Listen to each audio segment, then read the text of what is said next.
నమస్తే వెన్నెల న్యూస్ టీవీకి స్వాగతం. నేను మీ అనుష. ఏపీలో ఫిష్ ఆంధ్ర స్కీమ్ ఫెయిల్ అయిందా? రిజల్ట్స్ చూస్తుంటే ఇదే నిజం అనిపిస్తోంది. ఎస్సీ, ఎస్టీ, బీసీ, మైనారిటీ యువత ఏపీలో అప్పుల పాలు కావడానికి ఈ స్కీమ్ కూడా కొంతవరకు కారణమైందా? అట్టహాసంగా ప్రారంభమైన 2300 యూనిట్లు ఏమయ్యాయి? నిరుద్యోగులను నిలువునా ముంచేసిన ఫిష్ ఆంధ్ర స్కీమ్ లో స్కామ్ చేసిందెవరు? Watch the story. ఆంధ్రప్రదేశ్లో గత వైసీపీ ప్రభుత్వం ఆర్భాటంగా తీసుకొచ్చిన ఫిష్ ఆంధ్ర స్కీమ్ అబాసుపాలైంది. అట్టహాసంగా ప్రారంభమైన 2300 యూనిట్లలో ప్రస్తుతం చాలా వరకు మూతపడ్డాయి. లైవ్ ఫిష్ వ్యాపారానికి ఆదరణ లభించలేదు. దీంతో ఫిష్ ఆంధ్ర అటకెక్కి మళ్లీ 20,000 మంది రోడ్డుపైకి వచ్చేశారు.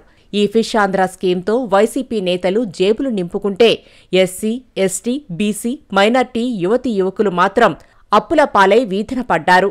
అయితే ఈ స్కీమ్ ఇలా అపహాస్యం కావడానికి మత్స్యశాఖ తీరు, వైసీపీ నేతల ధనదాహమే కారణమని పలువురు చర్చించుకుంటున్నారు.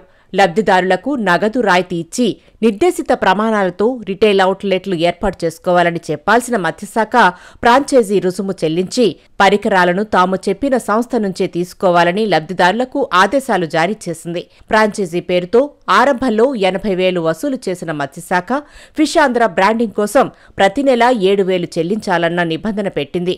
ఇక్కడే అవినీతి అవకతవకలకు ఆస్కారం ఏర్పడింది. ఫిష్ ఆంధ్ర కాస్త స్కామాంధ్రగా మారింది. వస్తు సామాగ్రిని తమకు అనుకూలమైన సంస్థల నుంచి కొనుగోలు చేయించి నిధులు గోల్మాల్ చేశారు.